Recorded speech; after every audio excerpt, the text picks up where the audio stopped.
बहू नहीं दे पाई सास को 5 चीजें। जानिए फिर क्या हुआ। अनीता की सास आज बहुत खुश नजर आ रही थी। आमतौर पर वो अपनी बहू अनीता के आगे चिड़चिड़ाई ही रहती थी। जब देखो झल्लाकर अनीता की हर काम में कमी निकालती रहती थी। अनीता मन से दुखी तो थी ही, लेकिन फिर भी खुद को समझा लेती थी कि कोई बात नहीं, माँ जी हैं, बड़ी हैं। लेकिन आज अनीता को भी आश्चर्य हो रहा था कि उसकी सास नंदा इतनी खुश कैसे है। और तो और नंदा ने बाहर मोहल्ले से आते ही अनीता के सिरदर्द के बारे में भी पूछा और ये भी कहा, सर दर्द ज्यादा हो रहा हो तो मैं बाम लगा दूं। अनीता के लिए ये बात किसी सातवें आश्चर्य से कम नहीं थी। अनीता तो ये भूल ही गई थी कि उसके सर में दर्द भी हो रहा है। शादी के 3 साल बाद अब उसे सिर दर्द, पैर दर्द जैसे दर्दों को झेलने की आदत हो गई थी। जो कड़वी बातें माँ जी उसे कह देती थी, अनीता को उन बातों के दर्द के आगे बाकी सारे दर्द फीके लगते थे। माँ जी पास बैठकर अब शाम की सब्जी के लिए लौकी छीलने लगी थी।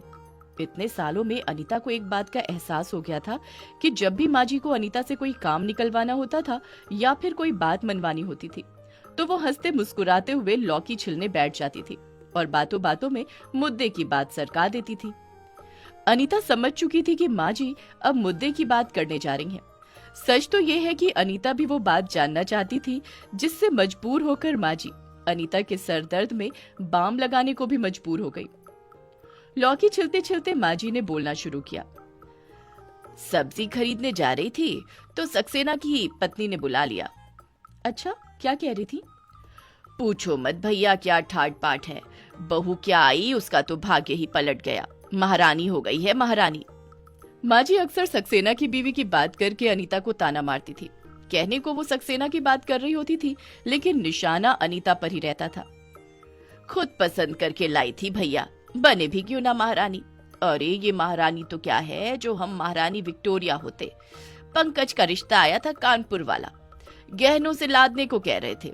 सारा सामान, बड़ी गाड़ी, गहने, झुमके सब। और लड़की भी गोरी थी, एकदम सफेद भक। हमने तो हाँ भी कर दी थी, पर हाय री किस्मत, हमें क्या पता था कि पंकज यहाँ किसी गैर बिरादरी की लड़की से नैन मटक्का कर रहा है। अब लड़के तो होते ही ऐसे मिजाज के हैं, लड़कियों को देखो हाथ से निकली जा रही हैं। ये सब तीखी बातें अनीता के दिल पर फिर से वार कर गई। उसकी आंखों से आंसू टपक आया। माँ जी देख न ले इसलिए उसने चुपके से साड़ी के पल्लू से आंसू पोंछ लिया। माँ जी ने अपनी बात जारी रखी। सक्सेना की पत्नी को उसकी बहू ने सोने की 5 चीजें दी हैं। अच्छा, कोई रस्म थी क्या? ले, तुझे पता ही नहीं। हाय रे मेरा भाग्य। अनीता कुछ समझ नहीं पाई। माँ जी मैं कुछ समझी नहीं। 5 चीजों के बारे में मुझे सच में कुछ पता नहीं। सक्सेना जी की बहू मुझसे कम ही बात करती है और आंटी जी ने भी मुझे कुछ नहीं बताया। अरे आंटी ने नहीं बताया तो ये मुआ फोन तो है तेरे पास, इससे सब पता कर लेती कि आज बारिश होगी, कल ओले पड़ेंगे, अमेरिका में ये हो गया, इंग्लैंड में वो हो गया, कल ग्रहण लगेगा। दुनिया भर का पता है तुझे, अपनी सास की मतलब की चीज नहीं पता। दाई से पेट छुपा रही है। सास के मतलब की चीज? माँ जी मुझे सच में नहीं पता आप किस चीज की बात कर रही हैं। नहीं पता तो मैं बताए देती हूँ। नई रीत चली है एक, सब बहुएं अपनी सास को 5 जोड़ी सोने की चीज दे रही हैं। सोमवार के दिन पूजा करके 5 जोड़ी सोने की चीज सास के पैर छू कर देनी है। घर लक्ष्मी के आशीर्वाद से भर जाएगा। 5 चीज? कैसी 5 चीज? कलम ले ले, लिख। अनीता को कुछ भी समझ नहीं आ रहा था, पर माँ जी के कहने पर वो 5 चीजें पेन लेकर डायरी में लिखने लगी। लिख। नंबर 1 सोने के 2 कड़े। नंबर 2 सोने की चेन। नंबर 3 सोने की अंगूठी। नंबर 4 सोने के कुंडल। नंबर 5 सोने का टीका। लिख लिया माँ जी। ये सब दिया है सक्सेना की पत्नी को उसकी बहू ने।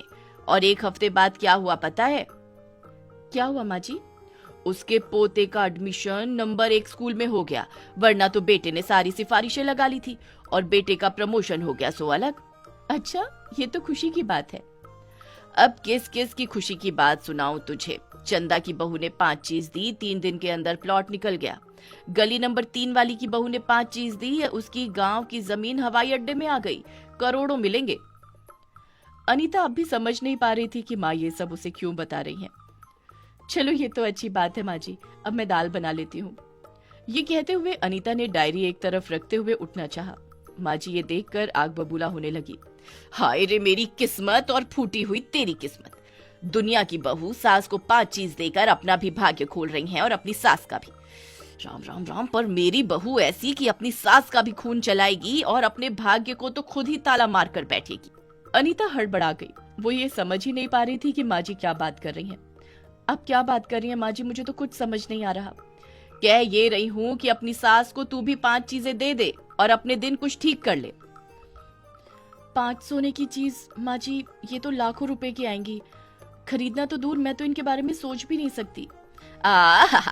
सोच नहीं सकती? अभी 1 हफ्ते पहले ही तो तेरी नौकरी का फंड आया है 10 लाख रुपए का। कुछ हल्का बनवा दे, जरूरी थोड़ी है 10-10 तोले की बनवा। मेरा क्या है, मैं तो तेरे भले को कह रही हूँ, वरना मैं तो एक साड़ी में दिन काटने वाली, मुझे क्या पड़ी है। अनीता ये सुनकर अवाक रह गई। ये वही माँ जी है जिन्होंने अनीता की नौकरी छुड़वाने के लिए एड़ी चोटी का जोर लगा दिया था, और जब कोई बहाना न चला तो ऐलान कर दिया था कि जब तक अनीता नौकरी नहीं छोड़ देगी वो तब तक अन्न जल ग्रहण नहीं करेंगी। हार थक कर अनीता को नौकरी छोड़नी पड़ गई थी। अनीता और पंकज एक साथ ही नौकरी करते थे। अपनी नौकरी के दौरान ही अनीता की पंकज से मुलाकात हुई थी। दोनों प्रोजेक्ट पर साथ साथ एक ही टीम में थे। पहले दोनों की दोस्ती हुई, फिर ये दोस्ती धीरे धीरे प्यार में बदल गई और दोनों ने बाद में शादी का निर्णय लिया। इस शादी का पंकज की मां ने पुरजोर विरोध किया था, लेकिन पंकज की जिद के आगे उन्हें झुकना पड़ा था। लेकिन मां अनीता को अभी भी अपना नहीं पाई थी और उसे दिमागी रूप से परेशान करने का कोई मौका नहीं छोड़ती थी। अनीता भी अभागी थी।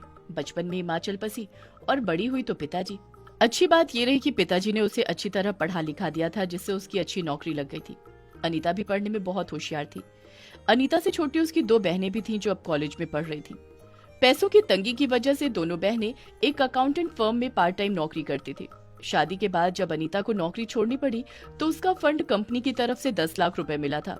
उसने अपनी दोनों बहनों की शादी के लिए इसको बैंक में जमा करा के रख लिया था। लेकिन अनीता को बड़ी हैरत हुई कि माँ जी की नजर उस फंड पर है। अनीता क्या कहती, उसने बस इतना ही कहा, मैं देखती हूँ माँ जी। इतने में उसकी ननद रेणु का फोन सास के फोन पर आया। सास फोन पर भी अनीता को सुनाते हुए ताने देने लगी। अनीता ने बाद में बहुत सोचा और सोच विचार कर एक बात उसके दिमाग में आई कि अपने फंड के पैसे से वो माँ जी को 5 सोने की चीजें बनवा देगी। भगवान बहनों की शादी के लिए आगे कोई और रास्ता सुझाएगा, लेकिन माँ जी को पैसा होते हुए नाराज करे ये अनीता से नहीं होगा। अगले दिन सुबह सुबह अनीता ने माँ जी के पैर छूकर उनसे आशीर्वाद लिया और बोली, माँ जी आप हरिद्वार तीर्थ यात्रा पर कब जा रही हो? परसों, 1 हफ्ते के लिए। क्यों पूछ रही है? माँ जी जब आप तीर्थ यात्रा से आएंगी तो मैं भी पूरे रीति रिवाज के साथ आपका स्वागत करूंगी और आपको सोने की 5 चीजें चढ़ाऊंगी। ये सुनते ही माँ की खुशी का ठिकाना ही नहीं रहा। उनकी रूखी आवाज एकदम शहद की माफिक हो गई। मेरी बच्ची, मुझे पता है तू अपनी माँ को सोने की 5 चीजें जरूर चढ़ाएगी।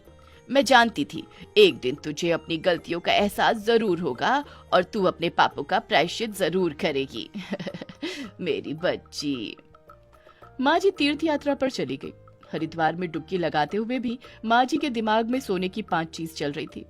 वो उन 5 चीजों के बारे में सोच रही थी जो उन्हें घर जाते ही अपनी बहू से मिलने वाली थी। तीर्थ यात्रा की बस में भी जब सब सोने की 5 चीजों का जिक्र कर रहे थे तो माँ जी ने भी डंके की चोट पर कह दिया कि उनकी बहू घर जाते ही उन्हें सोने की 5 चीजें देगी। जैसे तैसे 1 हफ्ता काटकर जब माँ जी घर पहुंची तो बहू ने पैर छूकर माँ जी का स्वागत किया।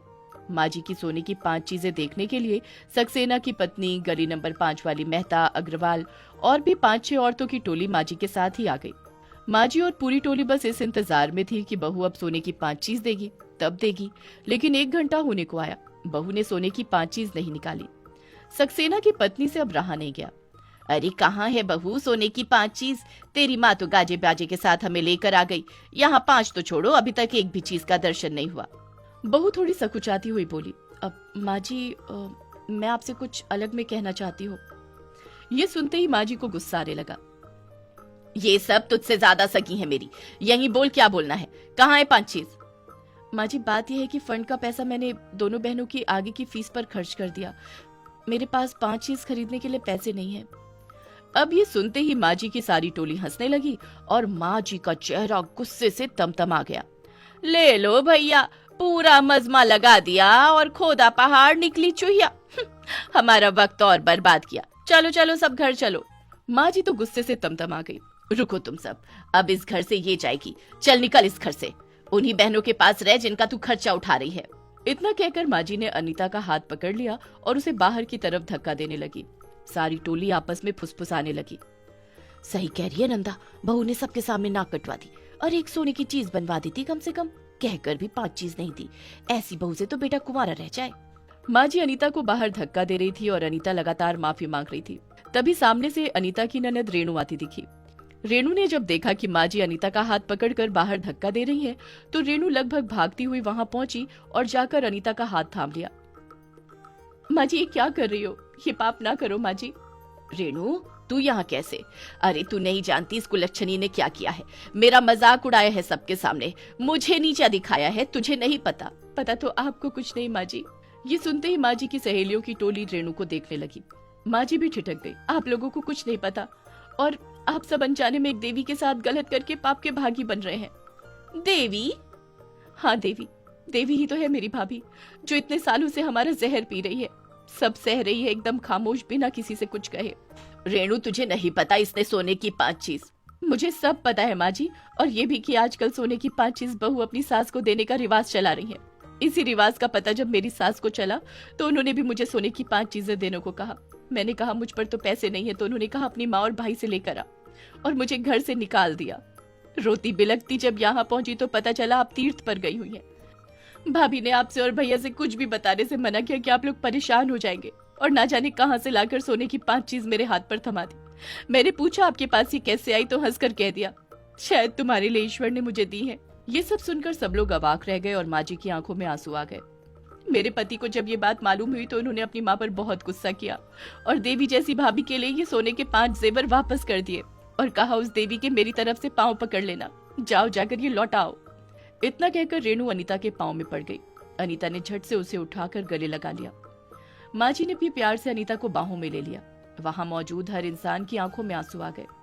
माँ जी ने रेणु से सोने की 5 चीजें लेकर अनीता को वापस दी।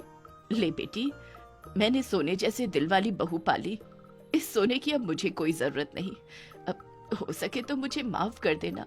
माँ जी, ऐसा न कहिए। ये कहकर अनीता, रेणु और माँ जी आपस में लिपट कर रोने लगी।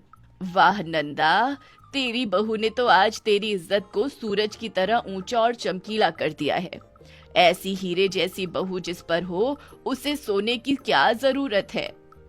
सभी ताली बजाते हैं। अगर आपको हमारी ये वीडियो अच्छी लगी तो प्लीज़ हमारे फेसबुक पेज को लाइक, शेयर, कमेंट और फॉलो ज़रूर करें।